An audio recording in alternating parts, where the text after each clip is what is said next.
깨밋 강사, 이게 뭔 소린가 할 텐데요. 깨밋 강사, 깨어 믿음에 굳게 서서 남자답게 강건하고 이 모든 것에 사랑을 더하라, 줄여서 깨밋 강사.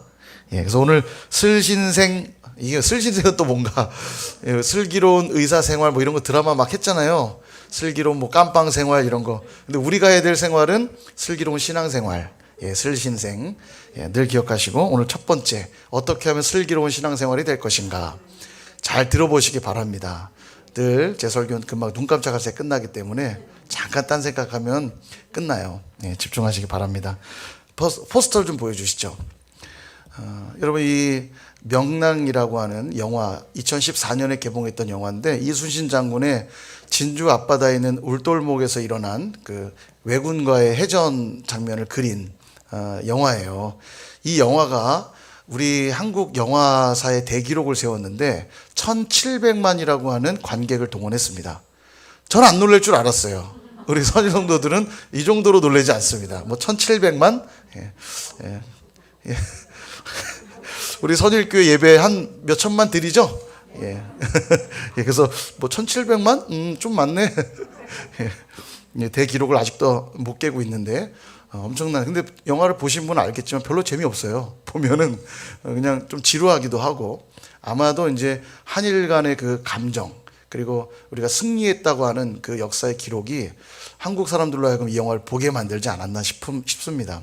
아무튼 굉장히 유명한 영화인데, 이순신 장군은 23전 23승의 아주 유명한 위대한 그런 장군으로 우리가 알고 있죠.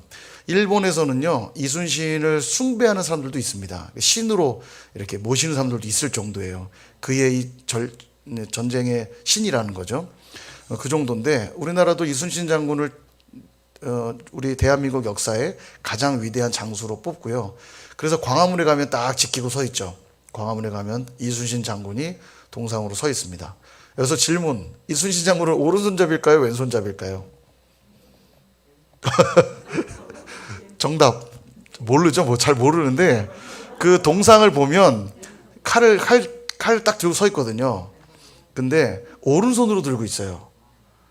근데 칼집을 들고 있는 거기 때문에 예, 왼손으로 뺐다고 보는 거죠. 왼손잡일 거다라고 넌센스 퀴즈. 몰라요, 사실. 그죠? 동상을 이렇게 만든 거니까. 모르겠습니다. 어제 역사에 뒤져보면 왼손잡이라는 기록이 있는지는 제가 잘 모르겠는데, 아무튼 동상을 보면 이렇게 서 있어요, 이렇게. 예. 그러니까 이제 칼집을 잡은 거니까 빼려면 왼손으로 빼야 되잖아요. 그러니까 왼손잡이일 거다, 넌센스 퀴즈로. 예. 이런 것만 기억에 남아가지고 집에 가서 깨미 강사 뭐였더라, 이순신 장군은 왼손잡이였대더라. 나도 오늘부터 뭐 왼손을 쓰리라, 뭐 이런 거 안 되고. 예. 여하튼 이 명랑해전은 아까 말씀드린 대로 울돌목이라고 하는 진주 앞바다에 조류가 굉장히 거세게 일어나는 독특한 그 이렇게 좁아지는 지역이죠. 여기서 일어났던 전쟁인데요. 이 이순신 장군이 명랑해전 하기 전에 어떤 일이 있었냐면, 원균이 수군을 데리고 나가서 왜군에게 대패를 합니다. 그래서 배를 다 잃고 수군을 다 잃어요. 그리고 얼마 안 남았죠. 그리고 다시 지휘봉이 이순신 장군에게 넘어오는데, 이순신이 이 위기에 한 유명한 말 있죠. 신에게는 아직 12척의 배가 남아 있습니다. 이 명랑해전이 그 멘트로 이제 유명한 거죠. 다 잃었는데 왜군은 막 300척 이상의 배를 몰고 쳐들어오는데, 이제 원균이 다 패배했기 때문에 배가 없는 거예요. 그런데 12척밖에 남지 않았는데 신에게는 아직도 12척의 배가 있다며 이 싸움을 나가 승리로 만들어낸 거죠. 그러니까 대단하죠. 12대 330척의 왜군이 쳐들어오는데 12대 330을 이긴 거예요. 우리가 흔히 싸움 어디 가서 잘하면 내가 17명하고 싸워서 이겼다고 그러는데, 이건 뭐 17명 수준이 아닌 거죠. 330척. 예, 엄청난, 안 놀랄 줄 알았어요. 이 정도는 뭐 흔히 일상 속에서 일어나는 싸움이니까 여러분들은요. 그죠? 예, 뭐 그 정도 다 싸우는 거 아닌가?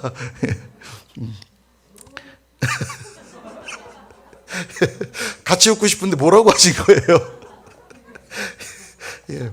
그리고 이제 신에겐 12척의 배가 남아 있습니다 뿐만 아니라 유명한 말을 또 하는데, 생즉사 사즉생, 이런 말을 합니다. 살고자 하는 자는 죽을 것이요 죽고자 하는 자는 살 것이다. 예, 성경에 있는 말과 참 똑같이 하셨어요. 예수님 믿은 것 같아요.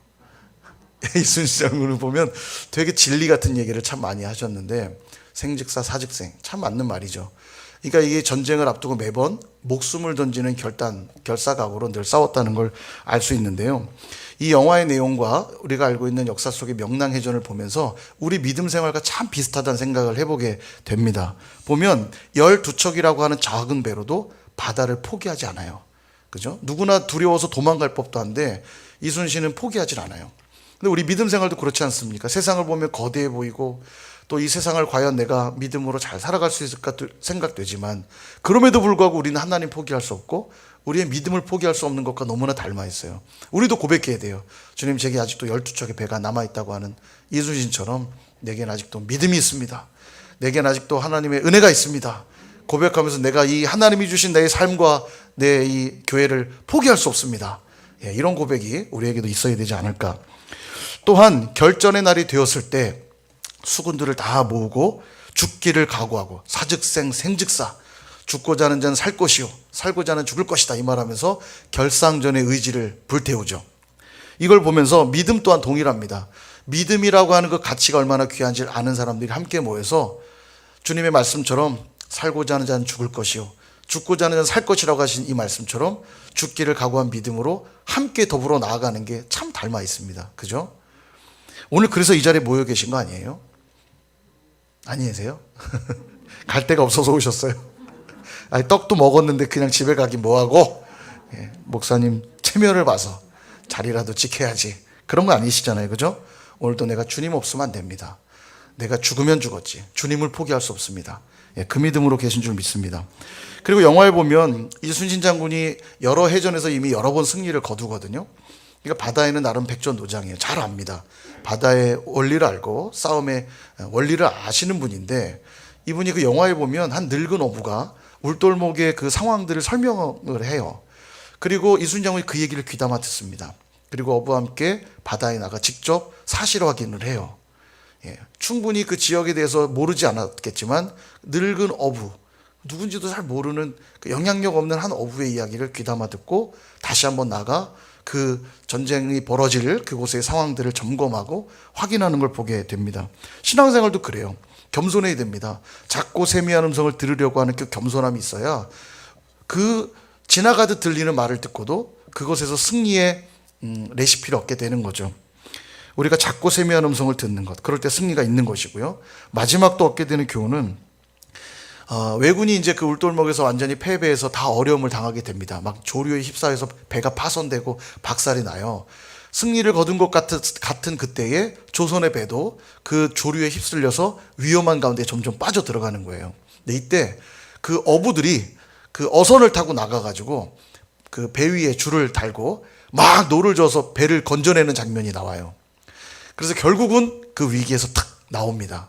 그리고 모두가 막 기뻐하는 장면이 나오는데, 그걸 보면서 신앙생활도 동일하다는 생각이 들어요. 모두가 혼연일체돼서 나라 사랑하는 마음으로, 또 서로를 사랑하는 마음으로 하나가 돼가지고 극복하는 이 위기의 모습도 신앙생활과 참 비슷하다는 생각이 듭니다. 나 하나 살겠다고 도망가지 않고, 어려운 일 있으면 함께 이 자리에 나와 기도하고, 수술을 앞두고 있다고 그러면 모두가 내 문제처럼 간절히 기도하고, 그죠? 우리가 그 모습이 참 너무 닮아 있어요. 밧줄을 던져서 물에 빠져가는 사람을 건지기 위해서 최선을 다해 그를 사랑하는 마음으로 건져내는 게 참 너무나 흡사합니다. 정리해보면 우리가 승리를 누리기 위해서 필요한 게 뭐냐? 항상 깨어 있어야 되고, 승리할 것이라고 하는 믿음 위에 서 있어야 되고, 또 그때 남자답게 강건하여서 이 모든 것 위에 서로를 사랑하는 것이 필요하다. 오늘 말씀이 이렇게 요약이 되는 것 같아요. 깨밑 강사, 그겁니다. 깨어 믿음에 굳게 서서 남자답게 강건하고 사랑, 이 모든 것에 사랑을 더하는 것, 이게 우리가 필요한 모습이 아닌가 싶어요. 바울 사도께서 고린도 교회에 편지를 쓴 게 고린도전서인데, 고린도전서에 보면 여러 가지 문제들이 진짜 많았어요. 얼마나 문제가 많았냐면 한번 보여주세요. 분열의 문제, 음행의 문제, 결혼과 이혼과 재혼의 문제, 우상제물의 문제, 사도권의 문제, 우상숭배자의 문제, 그리스도인의 자유에 관한 문제, 성만찬의 남용, 은사의 문제, 하나됨의 문제, 사랑에 대해, 부활에 대해, 연보에 대해 문제가 너무 많으니까 바울 사도가 편지에 구구절절 쓰시는 거예요. 그죠? 참 재미난 게 고린도 교회는 이게 문제였는데 그들의 그 문제 때문에 하나님의 진리가 더 선명하게 드러난 것들을 보게 됩니다. 오늘 우리의 상당수의 신앙의 문제들은 고린도전서를 읽어보면 답이 나와요. 꽤 많은 그 진리들이 그 안에 담겨 있는데, 그래서 문제가 있을 때 문제는 항상 문제가 아니라는 생각을 해보게 돼요. 문제가 있으면 그 문제를 통해 오히려 우리는 진리를 배우고 은혜를 경험하는 걸 보게 됩니다. 문제가 있다면 더 하나님의 은혜를 사모하는 자리로 나오셔야 돼요. 그럼 답을 얻는 겁니다. 근데 어쨌든 이런 엄청난 이야기를 1장부터 쫙 풀어놓으신 다음에 오늘 읽은 본문이 제일 마지막 권면과 부탁과 인사를 하고 있는 대목의 시작 부분입니다. 내가 논문을 이렇게 우리가 써보면요, 가장 먼저 본론을 씁니다. 가운데 어떤 내용의 논지를 전개할 것인지를 본론을 가운데 핵심 메시지를 쓰고요, 서론부터 쓰지 않아요. 본론을 먼저 쓰고 어떤 내용인지 쓴 다음에 어느 정도 결론이 도출되는 걸 확인하고 내가 왜 이걸 시작했는지를 서론에서 언급을 한 다음에 서론의 언급과 본론의 내용을 요약해 정리해서 마지막 결론을 쓰거든요. 이게 이제 논문 쓰는 흐름인데, 결론은 그래서 전체 내용의 핵심이 들어있는 겁니다. 그러니까 고린도 교회를 향해 쓰셨던 그 수많은 문제들에 대한 답을 줄줄줄줄줄 다 쓴 다음에 결론처럼 이 모든 것을 행하기 위해서, 이 모든 것을 잘 행하기 위해서 필요한 것은 무엇이냐? 오늘 말씀하는 거예요. 깨어 있어야 되고, 믿음에 굳게 서서, 그러니까 믿음으로 생각하고 믿음으로 바라보고 믿음으로 말하고 믿음으로 행동하고, 그리고 남자다워야 됩니다. 이 말은 용기를 가지십시오, 이 말이에요. 그리고 강건하라는 건 힘을 내십시오, 이런 말이에요. 그리고 이 모든 일을 사랑으로 해야 됩니다. 그럴 때에만 제가 1장부터 쭉 언급한 이 모든 진리의 내용들을 여러분들은 행할 수 있게 될 겁니다. 이렇게 결론을 하고 있는 거죠. 마치 명랑회전을 앞두고 있는 이순신 장군이 함께 싸워야 될 수군들에게 전의를 불태우는 도전을 하고 있듯이, 삶 속에서 진리를 살아내야 될 교회를 향해, 저와 여러분들을 향해서도 단호하게 말씀하고 있는 듯 합니다. 그 마음이 느껴지세요? 이제 이 예배당을 벗어나 다시 삶의 현장으로 돌아가면 마치 그곳은 명랑회전과 같고, 과연 저 수많은 330석의 왜군을 내가 무찌를 수 있을까 싶은 두려움들이 있지만, 그때 우리는 뭘 기억해야 돼요? 오늘 이 말씀을 기억해야 되는 거죠. 깨밋 강사. 한번 따라해보세요. 깨밋 강사. 옆에 계신 분의 깨밋 강사 합시다. 예.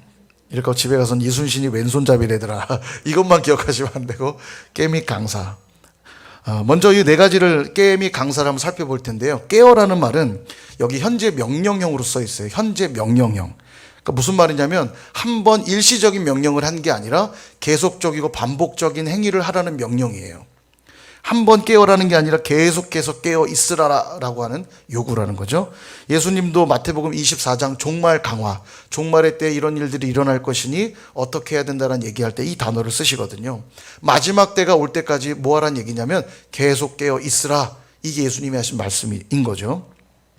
그러니까 누구만 항상 깨어 있을 수 있냐면 마지막이 반드시 있다라는 걸 기억하는 사람만, 마지막 심판의 자리가 있다라는 걸 아는 사람만 항상 깨어 있는 겁니다. 그죠? 시험 기간이 다가오는 거예요. 시험이 언제 있다라는 걸 계속 의식하는 사람만 매일매일 공부하며 준비하겠죠. 이걸 잊어버리면 오늘도 친구들 만나 놀고 게임하고 하는 겁니다. 근데 시험이 하루하루 다가오는 걸 안다면 열심히 공부로 준비하겠죠. 그렇다라는 거예요. 마지막이 있다라는 거 아는 자들은 항상 깨어 있을 수밖에 없다는 겁니다. 그러므로 늘 깨어 있을 수 있기를 축복합니다. 우리 이사야서 묵상하고 있잖아요. 마지막 심판의 때가 있다라는 걸 바벨론, 아수르, 오늘은 또 모압, 그들의 처참한 결말이 있다라는 걸 자꾸 확인하면서 우리에게 주시는 교훈은 그런 겁니다.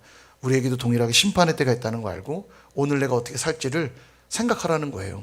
깨어 있어야 되는 거죠. 두 번째는 믿음에 굳게 서라, 그렇게 요구합니다. 굳게 서라는 말은 의심하지 말아라, 흔들리지 말아라, 확실하게 해라, 이런 뜻입니다.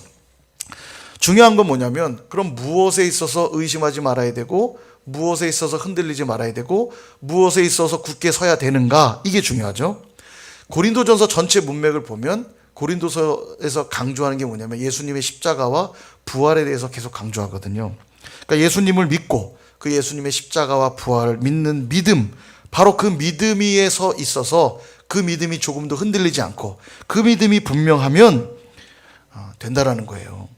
다른 것 위에 굳건히 설 게 아니라 예수님을 믿는 믿음과 예수님의 그 십자가와 부활에 대한 믿음 위에 굳게 서라는 겁니다. 뭐 요즘 또 코로나 때문에 참 두려움을 많이 갖는 분들 많지만 물론 조심해야 됩니다. 우리가 인사가 돼버렸어요. 코로나 조심하세요. 조심하세요. 저희 어머니, 아버지 제가 자주 찾아뵙잖아요. 가면 교회를 위해서 목사님이 코로나 걸리면 성도들이 힘드니까 항상 조심하세요. 조심해라. 이 얘기 해주세요. 제가 그럽니다. 조심한다고 안 걸립니까? 물론 조심하지만 조심한다고 안 걸릴 것 같으면 누가 걸리게 해요. 믿음으로 갑니다. 저희 교회는 흔들림이 없습니다. 제가 그 교회 목사님이 발발 떤대요. 코로나 딱 걸리셨는데요. 한 3주를 교회 안 나오셨대요. 2주인가? 2주를 교회 안 나오셨대요. 그래서 이제 아마 이제 성도들에게 피해를 줄까 안 나오셨겠죠. 근데 이제 그럼에도 불구하고 성도들이 목사님 말씀에 목마르신 거예요. 그러니까 어머니가 좀 안타까워 하시는 거예요. 그래도 영상으로라도 말씀을 해주셨으면 얼마나 좋을까 싶기도 하고, 안타까우니까 성도들이, 그러니까 이제 그 밑에 있는 부목사님이 설교하는데 너무 좋아했나 봐요. 목사님 다 바로 복귀해가지고 설교하셨다는 후문이 있었는데, 그러면서 이제 걱정하시는 거예요. 목사님이 코로나 걸리고 하면 성도들이 또 힘들 수 있고 말씀 못 들을 수 있으니까 조심하라는 거예요. 그래서 물론 조심하지만 조심한다고 안 걸리게 해요. 우리 교회는 끄떡없습니다. 우리 교회는 믿음으로 갑니다. 코로나 걸려도 그냥 갑니다. 그래 보여요. 제가 볼 땐요. 두려움이 없으세요. 네, 하나님 기뻐하실 것 같아요. 정말 전혀 요동함이 없어요. 코로나와 무관한 교회 같이 그냥 쭉 걸린 분들 있으면 알아서 개인적으로 좀 쉬다가 다시 들어오시고, 그냥 이렇게 관리 안 해도 돼요. 알아서 탁탁 일사불란하게. 진짜 제가 너무 감사해요. 정말로 요동함이 없는, 이게 진짜 믿음이 아닌가. 믿음으로만 극복되는 겁니다. 예수님을 믿는 믿음과 십자가와 부활을 믿는 자들만 흔들림 없이 가는 거예요. 이게 없으니까 흔들리는 거예요. 잠깐 주님을 멀리했다가, 잠깐 교회를 멀리했다가 그렇게 되는 겁니다. 근데 그 믿음 있으면 굳건히 서서 가는 거죠. 여기 이 믿음이라고 하는 단어 피스티스 여러 번 말씀드렸습니다만 신실함이란 뜻이라고 했죠. 신실함은 내가 증명하는 단어가 아닙니다. 그 신실함을 확인하는 대상이 당신 참 신실하군요 라고 해야 그게 신실이 되는 거예요. 그게 충성이 되는 겁니다. 오늘 이 신실이 그거예요. 하나님 보실 때 예수님을 믿는 믿음이 분명하고 예수님의 십자가 부활을 믿는 믿음이 분명할 때 네가 참 신실하구나. 이게 믿음에 굳게 선다는 의미인 것이죠. 날마다 그 믿음이 서 있을 수 있기를 축원드립니다.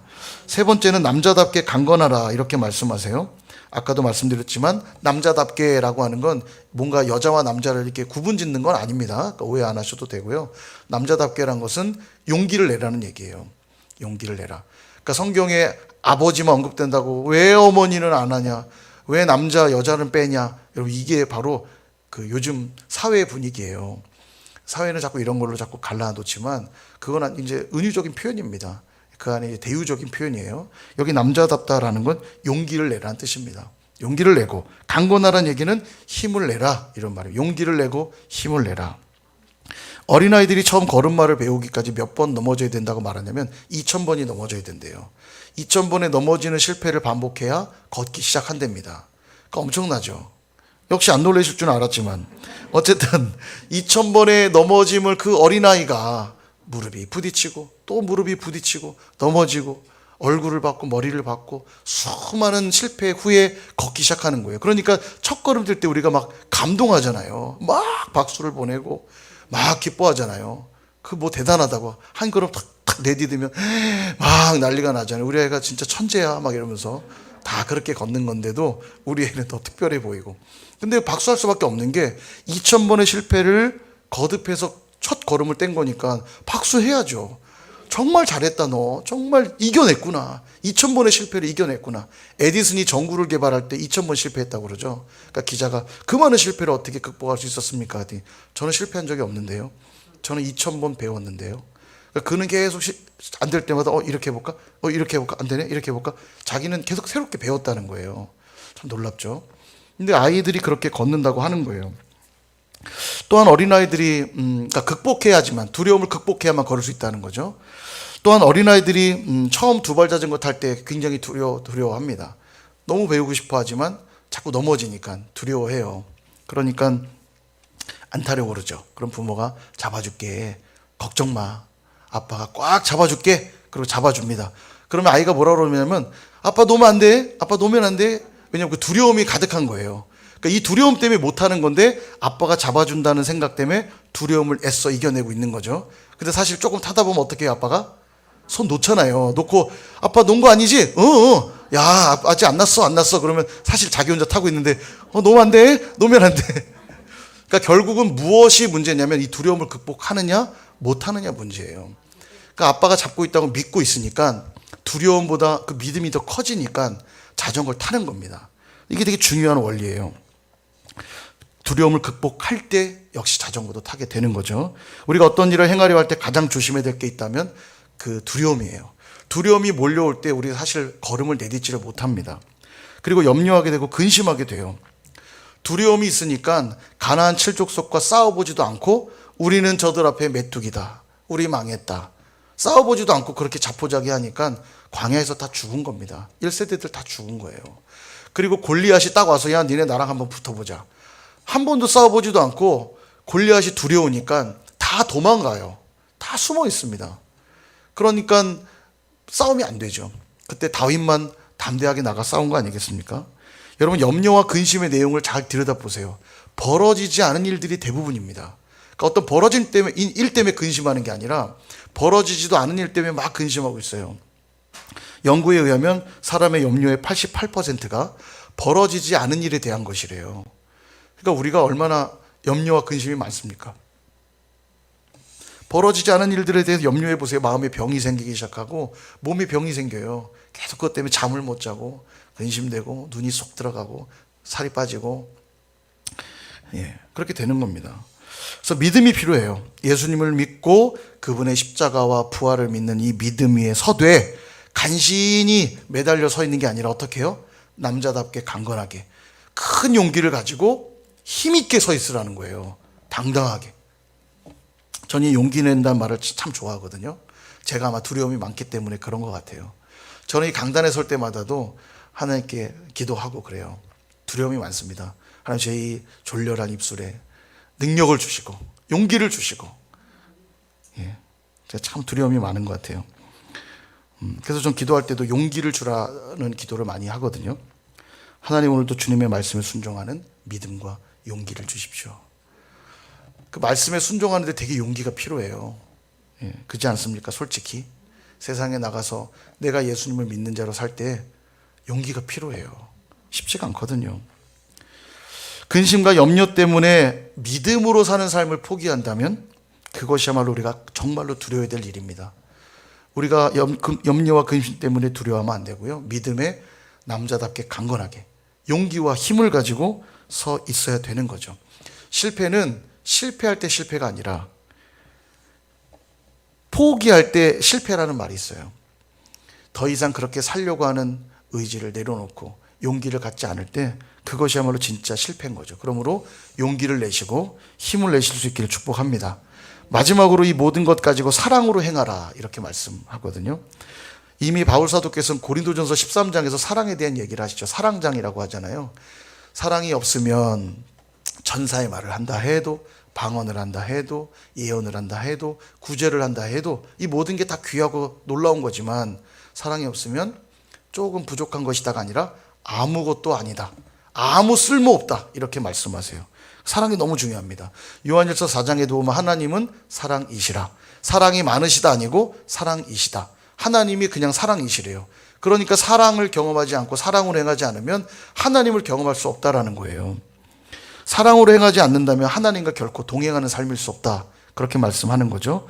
베드로후서 1장 5절에서 7절에도 보면 이런 말씀합니다. 베드로 사도가 그러므로 너희가 더욱 힘써 너희 믿음의 덕을 덕의 지식을 지식의 절제를 절제의 인내를 인내의 경건을 경건의 형제 우애를 형제 우애의 사랑을 더하라. 사랑으로 완성하라는 거예요. 우리가 이런 신성한 성품에 참여하는 자가 되어야 되는데 앞에 그 얘기를 하시거든요. 너희가 신성한 성품, 즉 하나님의 성품에 참여하는 자가 되어야 하는데 그 성품이 이런 것들이라는 거예요. 믿음의 덕을 덕의 지식을 지식의 절제를 절제, 인내를 인내, 경건을 경건의 형제 우애를 형제 우애의 사랑을 더하라. 미떡지절 인경 형사. 우리가 늘 모셔야 되는 형사님이 있는데 미떡지절 인경 형사. 이분 모셔야 돼요.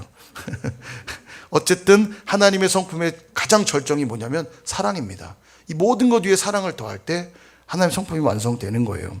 골로새서 3장 14절에도 이 모든 것 위에 사랑을 더하라. 이는 온전하게 매는 띠니라. 온전하게 되려면 마지막에 사랑의 띠로 띄어야 된다는 거예요. 이 앞에도 성품에 대한 얘기를 계속 하거든요. 막 온유, 겸손 막 얘기하다가 이 모든 것 위에 사랑을 더하고 그것이 온전하게 매는 띠다 얘기하시는 거죠. 사랑이 빠지면 아무 소용이 없다는 겁니다. 심지어는 예배를 드릴 때에도 사랑 없는 예배는 받지 않으시겠대요. 호세아서 6장 6절을 쉬운 성경으로 보면 이렇게 말하는데 같이 한번 읽어볼까요? 준비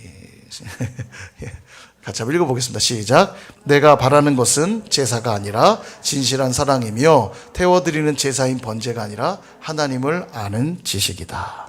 아멘. 예배할 때 진실한 사랑이 있어야 내가 받겠다고 말씀하시죠. 사랑이 없는 그래서 예배, 기도, 섬김, 구제, 선교 그 무엇이라 해도 사랑이 빠지면 아무 소용이 없다는 겁니다. 그러므로 늘 사랑으로 행하시는 저 여러분 다 되시기를 축원드립니다. 사랑하는 여러분, 이제 말씀을 맺겠습니다. 우리의 일상이 명랑해전을 앞두고 있는 것처럼 비슷해 보여요. 우리에게는 12쪽밖에 없는 것 같고 세상은 300쪽 이상의 대군 같아서 두렵기도 합니다. 믿음으로 살아가려고 할 때마다 때로는 실패하고 넘어지고 그래서 낙심하고 좌절할 때도 있을 수 있어요. 그러나 명랑해전을 앞두고 이순신 장군이 생즉사 사즉생 얘기하면서 내겐 아직도 12척의 배가 남았다고 하는 결상전의 의지를 가지고 나가 승리했던 것처럼 우리에게도 오늘 주신 이 말씀을 우리 마음에 새겨 넣어야 될 것입니다. 늘 깨어서 믿음에 굳게 서고 남자답게 강건하여 이 모든 것에 사랑을 더하는 그 모습, 깨밑 강사, 이거를 잘 기억할 때 이것이 슬기로운 신앙생활이 되게 하는 핵심 원리가 될 줄로 믿습니다. 바로 이 깨밑 강사의 모습으로 살아가기만 하면 4월 한 달 반드시 우리 선일의 가족들에게 귀한 간증들이 넘쳐나게 될 줄로 믿습니다. 우리 4월의 목표가 뭐였죠? 그래도 크레도. 크레도는 나는 믿습니다라는 라틴어예요. 그래서 그래도 크레도. 이게 라임을 맞추려고 만든 말이죠. 그래도 크레도. 그래도 나는 믿습니다. 이 고백을 4월 한 달 드릴 때 우리에게 귀한 믿음의 감정들이 넘쳐날 줄로 믿고요. 다음 주 오후 예배는 신고데이를 하려고 합니다. 하나님께 신고하고 우리 성도님들께 신고하고 신앙 고백 줄임말이에요. 신고. 그래서 개인적인 간증들 분명히 있으실 겁니다. 올해 들어서. 그리고 셀별로도 막 간증들이 있을 거예요. 여러분 작은 것도 괜찮아요. 작게 여기지 마십시오. 하나님이 행하신 일이라면 결코 작은 일이 아니에요. 사소한 것도 하나님이 하셨다면 하나님께 영광 올려드려야죠. 그래서 한 주간 기도하면서 이 간증 내가 좀 해야겠다. 연락 주세요. 그래서 많은 분들이 좀 이 앞에 나와서 간증을 하면 좋겠고요. 한 분이 막 20분씩 하면 지루해요. 5분씩 이 사람도 한마디 하고 이 사람도 한마디 하면 도전도 되고 또 재미도 있고 기쁨도 있고 그래 나도 그렇게 살아야지 도전도 되거든요. 한 주간 여러분의 간증들을 한번 정리해 보시고 다음 주 신고데이 때 우리가 즐거운 간증의 축제가 될 수 있기를 간절히 소망합니다. 그래서 여러분의 가정, 직장, 사업장, 또 학교, 셀 이 모든 곳에서 경험된 그 하나님께 영광 올려드리는 저와 여러분 다 되시기를 주님의 이름으로 축원드립니다.